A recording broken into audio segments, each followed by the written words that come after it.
What is going on, gunfighters?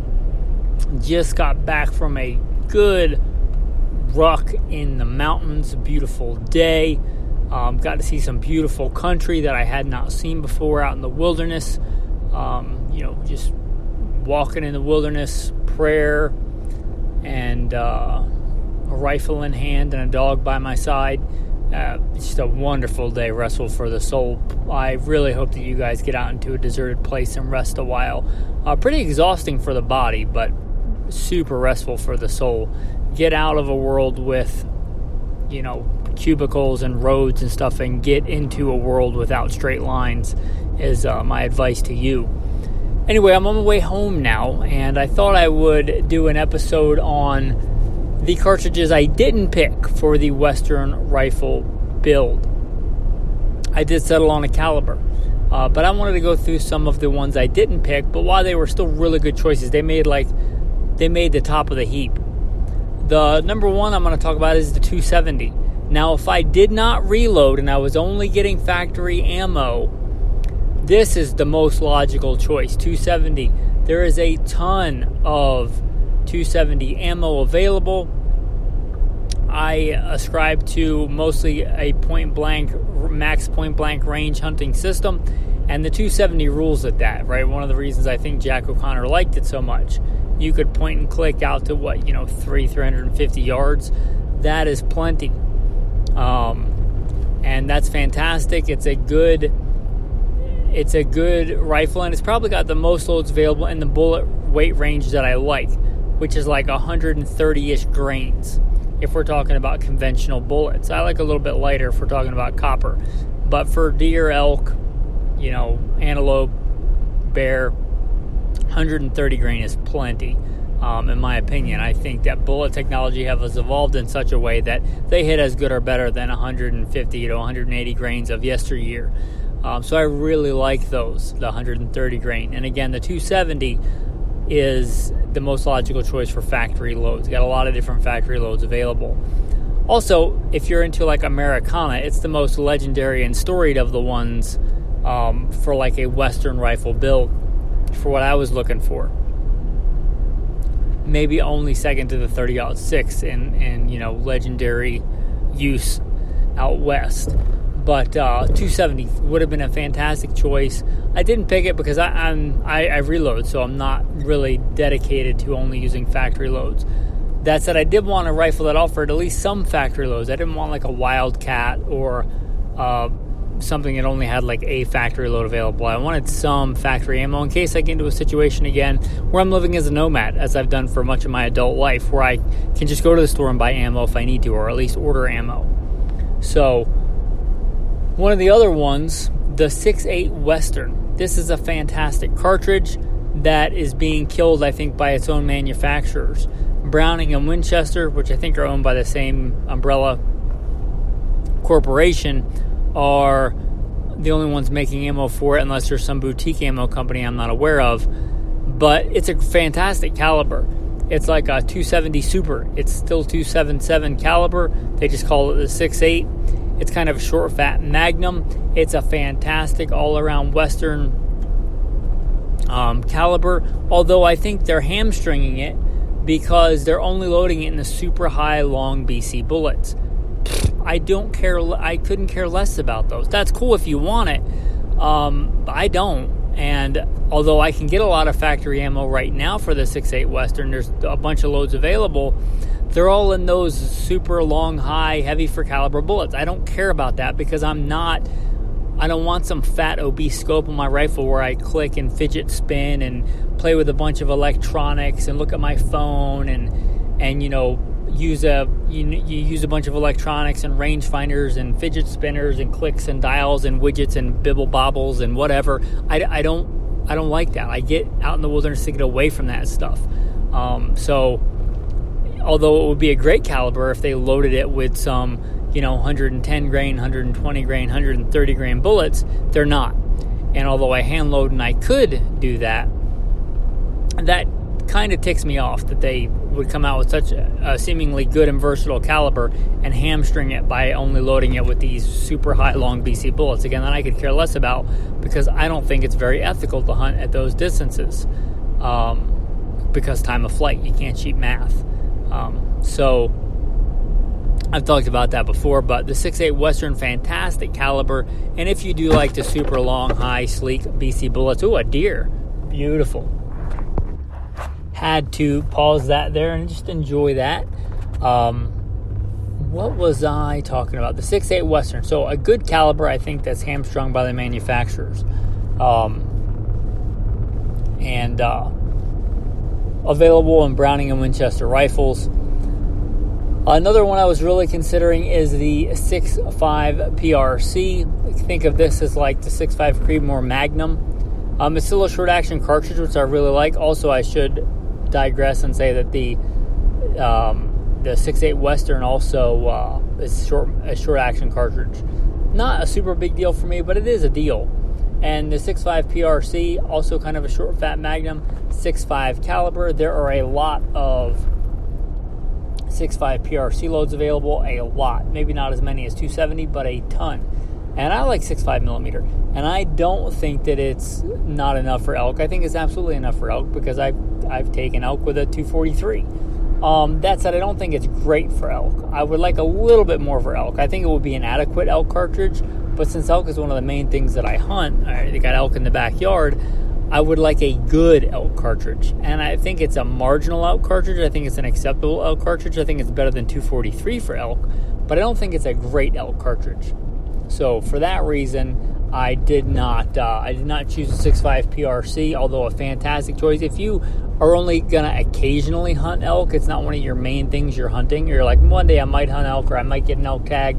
It's probably fine for that. But if your main diet for things that you're going to hunt, and one of the main things you eat as far as, wild food in your house is elk, then I think there are better elk cartridges on the table. And they do have a wide range. This is not hamstrung cartridges. There's a lot of manufacturers that make 6.5 PRC, and they make it in a bunch of different loads. They make it in lightweight bullets and heavyweight bullets for caliber. It's very flexible, much more flexible than the 6.8 Western, although the 6.8 Western could have been way more flexible if not hamstrung by the manufacturer. So the 6.5 PRC, a fantastic choice for a Western rifle if you're not mainly hunting elk or it's not one of your big things that you're hunting. The other one, I did not realize till going to gun stores and looking around how popular this has become, is the 7mm PRC. The 7mm PRC seems to be everywhere. A ton of rifles for it. So some things like the 6.8 Western, I'm not sure that in a decade you're going to be able to find much ammo for it. Probably Browning or Winchester will still make a load or two, but not a lot. I think the 7 PRC, just from what I'm seeing now in the steady traction and all the rifles available in it, I think it will be widely available. I don't know if it will ever completely overtake 7 Rem Mag because it's such a legacy cartridge, but the 7 PRC seems to be a very, very popular cartridge. That said, it's a 7 Magnum. And that's I did not want a Magnum. I specifically did not want a 7 or 300 Magnum. I don't like the recoil. If you're just going to hunt, which is what most people do, they're going to go to the range, you're going to find a load that it likes, they're going to shoot maybe a box of ammo, then they're going to shoot, 2 or 3 rounds before season to make sure their gun's zeroed and go hunting. And that's what most people do, and that's fine. Then go for that. That would be a fantastic choice if that's what you're doing, which is what most people are doing. Even Western hunters out here, a lot of people, that's what they do, and that's fine. But my wife, she knows me really well, and I was talking to her about it, getting a new rifle, and she was like, she knows me. She's like, get what you're going to enjoy shooting the most. And that is sage advice for my wife, because I like to shoot a lot. I want a rifle that I can go out and shoot, 50, 100 rounds in a day and enjoy it, not just grit my teeth and get through it. 7 mags and 300 mags, I don't enjoy shooting that much. Yeah, I can shoot anything. I'll shoot, 3-inch Magnum turkey loads in a shotgun, or I'll shoot a bunch of slugs in a day if I have to. But I don't enjoy it. I want a rifle I enjoy shooting. And I think that, again, you're going to shoot, 3 or 4 rounds in a day. A 300 Magnum is fine, or a 7 PRC is fine. Also, if you're not doing a bunch of hiking up and down mountains like I was just doing today, if you're not doing that, then in a 8 or 9 pound rifle, the 7 Magnums are fine. Even a 300 Magnum will be okay. But I want a rifle that I'm going to carry a lot and shoot a lot. And for that recipe, the 7 Magnums and especially the 300 Magnums, no thank you. I'm not about that. I want to enjoy shooting.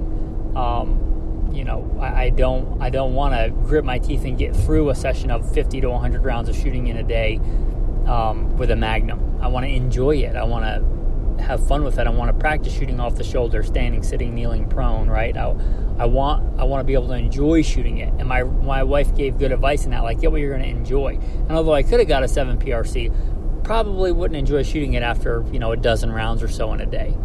Not in the kind of weight rifle that I want. So, as much as I would love to hunt elk every day, I can only hunt elk a short period of the year. The rest of the year, I want to shoot it and enjoy it.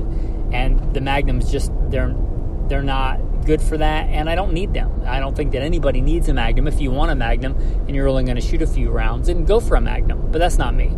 I learned that lesson when I was very young. My first rifle that I ever saved up and bought was a 7 Rem Mag when I was a teenager.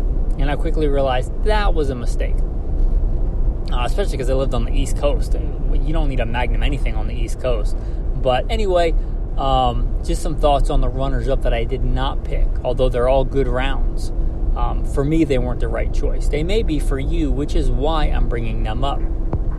Tactical tip of the day.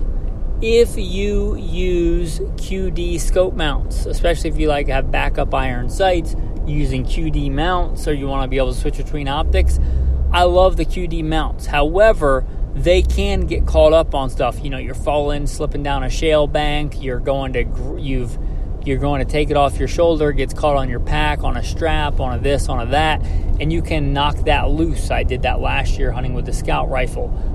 Falling, doing this, doing that. I fell a ton last year going up and down mountains, slick, wet stuff, and I would knock the mounts loose. Well, a little tactical tip I found is take a piece of bicycle inner tube and stretch it out, put it in between those two levers so they face inward, and you put the bicycle inner tube around it so that you can't get them caught, or at least it will be very, very hard to get them caught, because that bicycle inner tube keeps them protected. It keeps those levers from getting caught. And if you don't know, bicycle inner tube is a great fire starter. It burns really hot. It burns, it's a great, tinder if you want to get a fire going. So it serves a dual purpose there.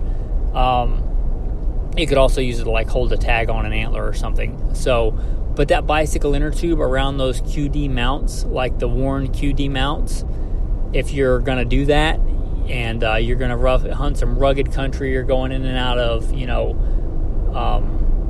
let's say willows or briars or things like that, raspberry bushes, blackberry bushes, where stuff's going to get hung up on it, carrying the rifle around, you might think of using that bicycle inner tube hack around your QD mounts. With that tactical verse of the day, since I had such a great day in the wilderness, mountains and streams, one of my favorite verses, I've probably said it a bunch, you've probably heard it a bunch, but hear it again. Psalm 19. The heavens declare the glory of God, and the firmament shows us his handiwork. Thanks for listening, and have a blessed day.